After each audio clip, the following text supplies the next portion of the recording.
Hello, everyone. Welcome. This is Thomas Talks on Thursday. My name is Thomas Miner. I am an agent at Remax Precision. I'm a member of the Sphere Real Estate Group, and this is my weekly live stream that I do where I talk to you about real estate, other things going on in Des Moines, just things that interest me.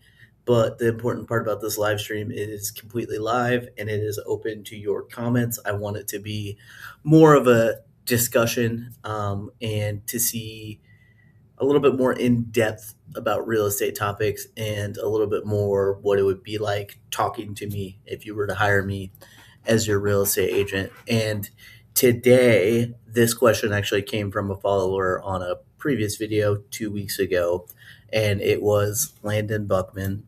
And he commented something along the lines of there's just a lot of surprises and a lot of unknowns when you are selling your home for the first time. And I think a lot of real estate agents' videos focus on what it's like to be a first time home buyer. So there's a lot of that content out there. And a lot of first time home buyers, if they're going with the right agent or if they're doing their proper research and everything like that, there's not a lot that is unexpected if you're working with the right person. But I think there's just a lot of things that come up on the sell side the first time it comes for you to sell that are unexpected. So I just went ahead and kind of brain dumped and made 10 things that I think come up most common that sellers aren't prepared for when they first sell their home. So that's what I'm going to run through. I'm going to run through 10 things that you might know or might not know if you have never sold a piece of real estate. So let's get into it. The first one that I pulled up, let's pull it up like this, is common costs common seller costs in the state of Iowa. So a lot of people know that if you're going to list it on the MLS with an agent, you're going to be paying some sort of compensation, which I will be talking more about lately. But that is one of the major costs of selling your home. But there's a lot of other stuff that comes up that I want sellers to be prepared for, and I want you to be thinking about because it is not as simple as I could sell the house for 300, I owe 200 on the mortgage, I'm going to make $100,000 because it's not that simple. So, paying buyers closing costs or some sort of concession is really, really common. People should be prepared for that. Your mortgage payoff normally, obviously, when you sell your house, your mortgage has to be paid off, but it normally ends up being actually a little bit higher than what you were to go and look up and say you owe. So that's something to be prepared for. In the state of Iowa, you have revenue stamps. It's a low fee, but you are paying a little bit of a sales tax every time you sell your home. And then in the state of Iowa, when you're paying your property taxes, you're actually paying for the previous year. So something to be prepared every time you sell in the state of Iowa, it is common for you to pay your taxes up to date for when you've been living in the house, but you haven't technically paid for it. So if you were to sell your house today, August 20th, you would be paying for 8 months and 20 days of living in the house that you haven't technically paid for. And then you would also be making sure that you're paying for the property tax bill that would be due in September, which would be the second half of 2025. So you're paying that all up to date, and you're basically giving that money to the buyer to start their escrow account. And this is normally a bad feeling, but the thing to keep in mind is if you are going and moving into another property, that seller of that property is doing that same exact thing. They're funding your escrow account to start you to be able to pay your taxes. So that is something to keep in mind. The other thing to keep in mind is if there is ever extra money in your escrow for the mortgage that you were closing, you're going to get that money back as well. Abstracting is a fee that comes up all the time. In the state of Iowa, we actually keep paper abstracts. So every time an abstract is the history of the home. Every time you sell your house, you're paying a lawyer to update that abstract to the date you're going to sell it. All they're really doing is making sure that there's no liens on the property, no money that you owe, and then they're kind of updating the history of Thomas has owned this house from 2017. He paid this in 2017. He's selling it in 2026 for this and any other things that might have happened to the property in the time that you've owned it. If there's been an improvement, if the lot lines have changed, they're doing all of that stuff to update that paper abstract. The seller most commonly, this is something that's on the purchase agreement, but the seller most commonly pays for the termite inspection. Termite inspection is basically it's a pest inspection, but they're mostly looking for termites, and they're making sure that there's no wood destroying insects in the house, or is there signs of wood destroying insects. So you as the seller typically are paying for that inspection, and if there's any signs of termites, um, you're more than likely paying for it to get treated. And then if the signs are so bad that there's a structural issue, that kind of just needs to get talked about and figured out. Properties in the state of Iowa typically sell every 7 years, so it's really, really rare to see a home that has had so much termite damage that there's a structural issue, but it's not completely unheard of. Termite inspections are required for basically all types of loans, so the buyers are going to ask for it. It just comes down to who's paying for it, and most commonly the seller is paying for it. Courier fees, the paper abstract that I'm talking about, is not something that's online, so it physically needs to be moved from point A to point B to point C, and typically that falls on the seller to get that. And then doc prep fees. So on top of all the abstracting that is done, there's just certain documents that need to be made up. There's the closing disclosure, the warranty deed. There's so many legal documents that need to be made up that can't be done by a real estate agent. So you're paying doc prep fees as well too. Anytime I sit someone down to sell their house, I give them what's called an estimate of proceeds. So you don't need to look up what all of these cost. I will estimate all of them for you. So not only do you know how much I think you can sell your house for, I will show you all the math as far as what that actual proceeds check will be. So before you list your house, you have a really, really good idea of, hey, if I accept at this price, I'm going to make this much money. It is an estimate of proceeds, but I'm not going to be way off. So you will have a really, really good idea of how much you would actually be making. And then anytime we get an offer in, if it's less than list price or way lower or way higher, I will redo the estimate of proceeds so you have a good idea at that point before accepting as well, too. So something to know. So the other thing that I think sellers should know is how compensation actually works in the state of Iowa and pretty much all the United States. So this could be a whole episode on itself, but the basics I want people to know is all agent compensation is negotiable in the state of Iowa. There are common compensations that agents will ask for. Like you'll hear the same number from a lot of different agents, but just know that it is all negotiable. The biggest thing with that is to make sure that compensation that they are looking for, that you are getting your value out of it. So if you feel like the agent, based on what they've told you, is not necessarily going to earn that money, make sure to either negotiate the compensation or find a different agent. The buyer's agent compensation is not attached to the listing side anymore. So the way it used to work 3 years ago, 2 years ago now, is you would sign a listing agreement with someone, and that listing agent would not only negotiate their side of the compensation, they would put down on paper the buyer's compensation on there as well, and you would agree to pay both of those no matter what kind of offer came through or what type of buyer came through. You would agree to pay that on the listing. So now that is completely decoupled. So when you hire a buyer's agent, they negotiate their compensation with you, the buyer, and then the listing agent, I negotiate my compensation with you, the seller. And then you get an offer that comes in, and that compensation is attached to the offer. It is just one of the terms that you can negotiate on. Now, I will say Remax's listing agreement does have in there how much you are willing to pay a buyer's agent, but that is no longer shared on the MLS or anywhere online. The way it used to work is I would be able to look at a listing on my portal. You'd be able to look at a listing on Zillow, and you would see how much they were offering the buyer's agent. That is no longer attached to the MLS at all. So the thing to know about with this is on my listing agreement, it says, yes, I'm willing to pay a buyer's agent up to this, but that all depends on the offer. So in the hypothetical world, you get an offer way below list price. It is totally up to you. You can negotiate on the offer price. You can negotiate on the buyer's agent compensation. You can negotiate on any other terms that they have. It is just one term that is in there that is negotiated. So that's kind of the basics of compensation, something to be prepared for, depending on how your agent explains it.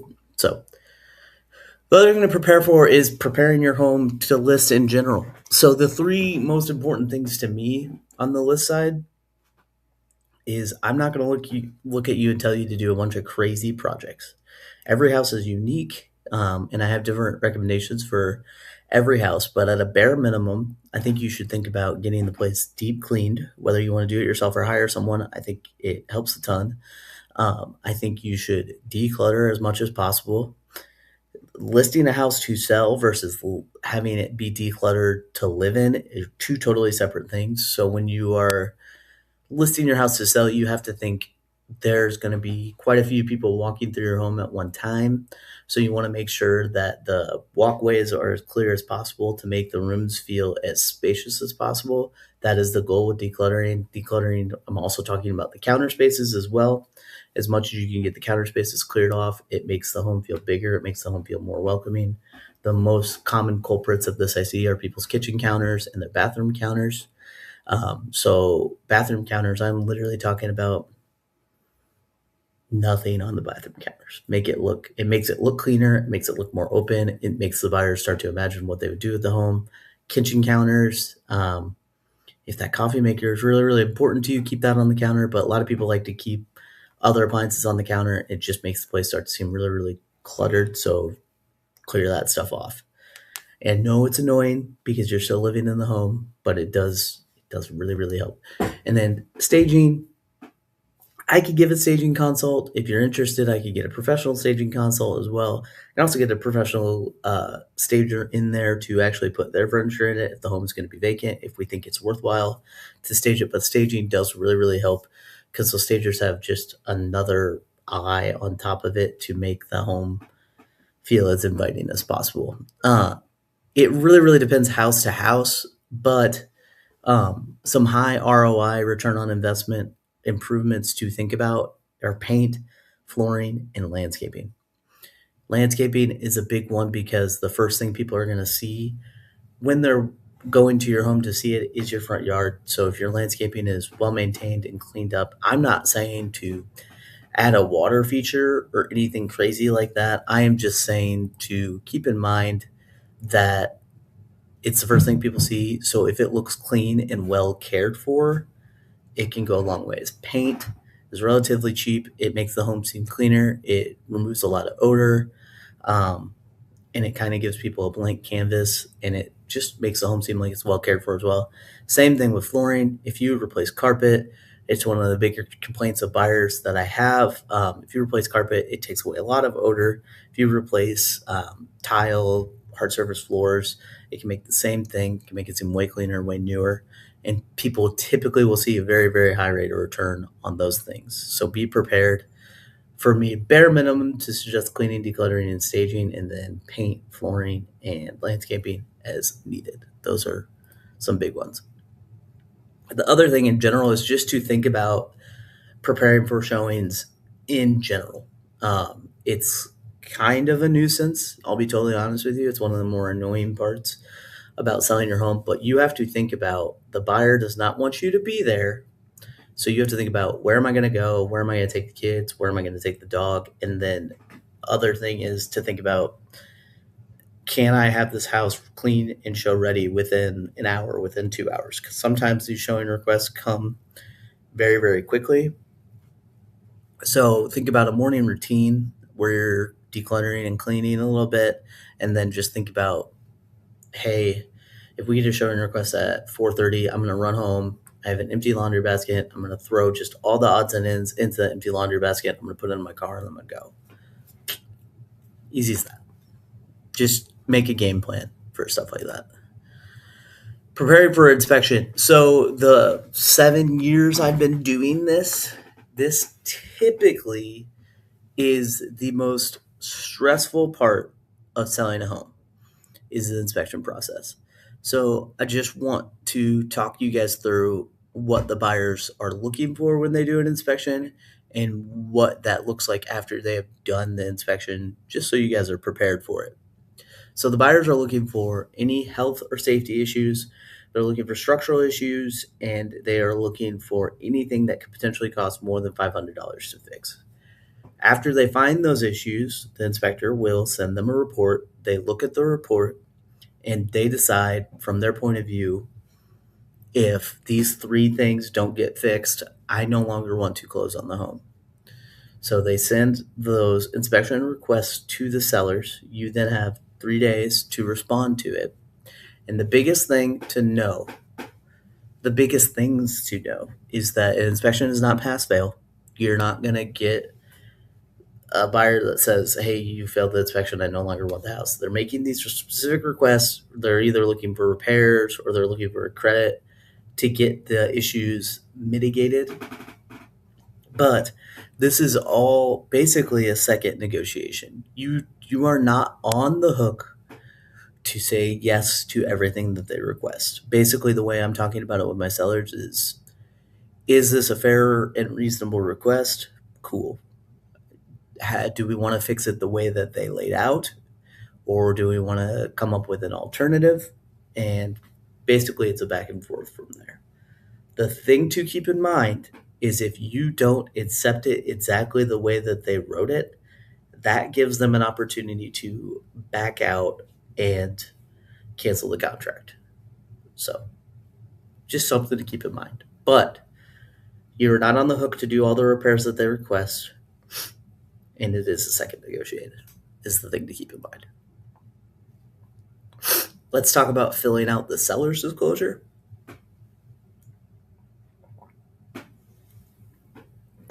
So, in the state of Iowa and in Des Moines, we have what's a seller's disclosure. Basically, this is a series of basic questions that ask you what you know about the condition of your property.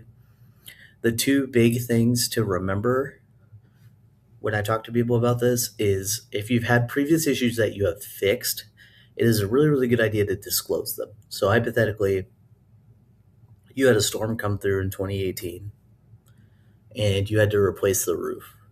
Disclose it. Because disclose, hey, the derecho happened. Have you ever heard of it? We replaced the roof. And we did it in 2018. Here's the invoice. Cool. That shows that you're maintaining your home. And when that inspection process happens, if they see any signs that there was water damage in the attic, but it looks old, they immediately know the answer to this. Well, they disclosed in 2018 that there's issues with the roof. They replaced it. Cool. And then you just move on. It shows that you're being honest and it shows that you're maintaining your home. The second thing is if, and then talk to me about this. You have to fill this out yourself, but talk to me about it. When in doubt, disclose though. If any of these questions triggers like, oh, well, we had a little bit of moisture in our basement in 2019, whatever, and we haven't had any issues since, disclose it. I'm not a lawyer, but it's much safer for you to just go ahead and put that down on paper, because if there was ever any issue later on and the buyer tried to come back on you and say you knew about this and didn't disclose it, it could get you in a lot of hot water. But if you put it on that piece of paper, you say, no, I told you in 2019 I had this little bit of water, haven't had any issues since, I was being totally honest on that, hey, you're good to go. So that's something to prepare for. And on this note too, as far as being prepared, if you have any repair done on your house, grab a folder, whether it's a physical real life folder or an email folder, save all of that stuff. I've even seen online people making actual emails for their house, and anything house related, they have it sent to that email. So then they just have it all saved on one email account. And it's just super easy to maintain. The more records of stuff that you have to share with buyers and make them more confident, the better. So something to think about. This is just kind of a layout of terms that I think are important in an offer outside of just the offer price. Obviously, the biggest winner is the offer that is going to make you the most money, but these are things to think about as well. So earnest money is a good faith deposit that a buyer puts down to show how serious they are about the house. It gets deposited within 3 business days and it gets put into a trust account. If the buyer were to back out of the contract for any reason that is not disclosed in the contract, you, the seller, gets to keep that money. So the higher the number there, basically they're telling you they're more and more serious about the house.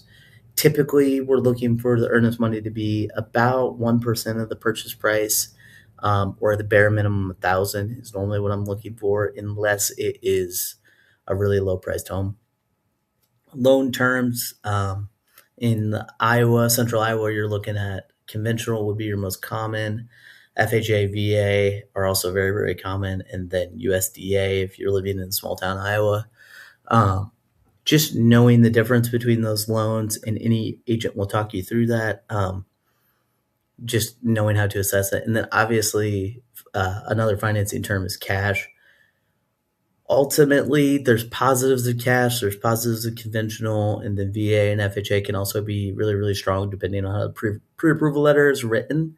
But if you're in multiple offer scenarios, it is important to know if any of the loan types are different. Loan down payment, obviously, the higher the down payment, the better, because the more lax the loan terms will more than likely be. And just your buyer having more cash as a down payment is normally a good sign because that means they're more and more qualified. Inspection deadline, typically it's become kind of a standard in our industry to have a 10 business day inspection period. But if a buyer is more serious about the home, they will often do a shorter inspection period. That can be really appealing to you as the seller because it means that the whole process is going to go quicker. I mentioned that the inspection is typically the most stressful part. The idea of that being done quicker is normally appealing to sellers. Closing date, it depends on what you as the seller wants. But obviously, if one buyer comes in and can close a whole 2 weeks earlier than another buyer, that can be appealing if you want to close as quickly as possible. Or if it's just someone offering that says, hey, closing date's all you. You literally get to pick the date. That can be very, very appealing as well. Delayed possession is something that's not very common, but um, that can be really, really appealing to sellers, especially sellers that are buying new construction or just any house in general. Being able to close, get that cash, purchase their next place, but then have more than just one day to move into the next place can be very, very appealing. Because it just decreases a lot of stress. So that's a term that I've often seen sellers give up on higher offers to get that delayed possession. It's something that ends up being very, very positive to them. Subject to home of choice. This is a contingency I talk to people about before listing, but basically, subject to home of choice means, hey, we're going to accept this offer, but you have to give us 14 days to figure out where we're moving next, or whatever the timeline is that is discussed. Um, it puts you in a good position for when you turn into the buyer because you have a accepted offer. Instead of writing an offer on your next place subject to sale because you don't have an accepted offer yet, you're writing on it subject to close, which is much, much more strong. So it puts you in a really, really good position for the next place you're buying. Those contingencies typically have something written in there that the closing gets pushed out or possibly canceled if you don't find your next place. So it's sometimes a hard term to talk buyers into, but something to think about. So this is just really quickly a timeline of what happens after accepted offer, because it's not as simple as, hey, we accepted an offer, this is a done deal. There's lots of little hurdles that you have to get over to make sure the thing actually closes. A lot of the stuff you as a seller are not working on, but it's nice to know that this stuff is happening. So you know it's not just 30 days for no apparent reason. So within 3 days, I already mentioned earnest money will get deposited. Inspections are scheduled. Inspections are done. Inspection is negotiated. Appraisal is ordered and done. I'll talk about appraisal here in a little bit. Title work, like that abstracting work I was talking about, that's all done. And then the buyer will have their final walkthrough. The final walkthrough is there basically just to make sure the home is in the same condition it was when they offered. And they're also verifying that inspection issues have been resolved if there was any. And then you close. So all of these things could potentially lead to reasons that the contract gets canceled. So as soon as you accept that offer, it's not a done deal. Um, all of these things have to be checked and done. So what is an appraisal? Appraisal is a professional opinion on the home's market value. The appraisal is done by the buyer's lender. They are basically verifying that the loan that they are giving this buyer is a good investment because they don't want to give a loan to someone for a home that they offered 300,000 on that's not actually worth 300,000. They only want to give a loan for 80% of market value, for example. And they're having that appraiser out there to verify that that home is worth what they offered. If the appraisal comes in low, it basically opens up a whole nother negotiation. And they say, hey, we know we offered 300, but the appraisal came back at 290. So we can only get a loan based on it being worth 290. Now, a few things can happen. Depending on the type of loan, the buyer could put more of a down payment and keep the purchase price that they had before. With some loans, it is literally, hey, Mr. Seller, sorry, we wrote you an offer for 300,000, but it's only worth 290. You either have to go down to 290 or the contract is canceled and we relist the home. So just something to be prepared for. Appraisals, a majority of the time, come in at value. But it's just something to be prepared for if they do come in low. If they come in high, which can sometimes happen as well, you, the seller, will never know. All you will hear back is you'll say the appraisal came in at value, we're done with appraisal.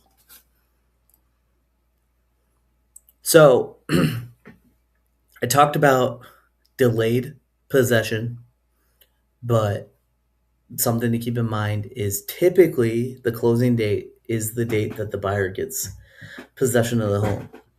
So I've had a lot of sellers get tripped up on this before because it wasn't properly communicated.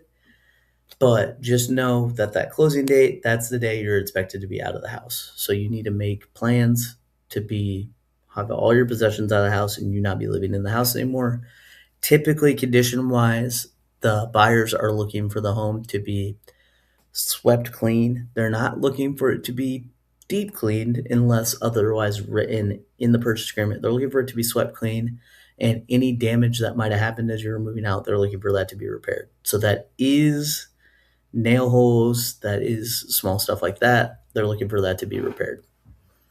If for whatever reason you don't think you're going to be able to get in that condition, communicate with your agent and just make sure that the buyer is okay with whatever you're doing.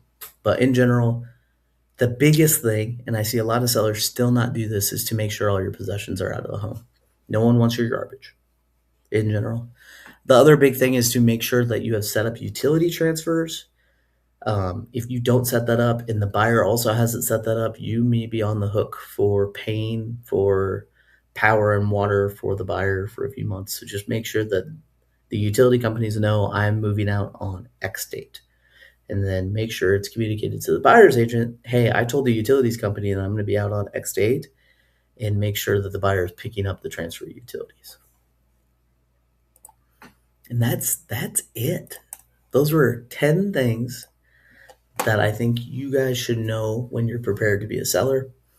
This honestly could end up being a lot longer episode. If you are ever interested yourself for what it would look like for you to sell, this is a lot of what my seller's consultation looks like. So don't be afraid to invite me out and just say, hey, how would all of this work?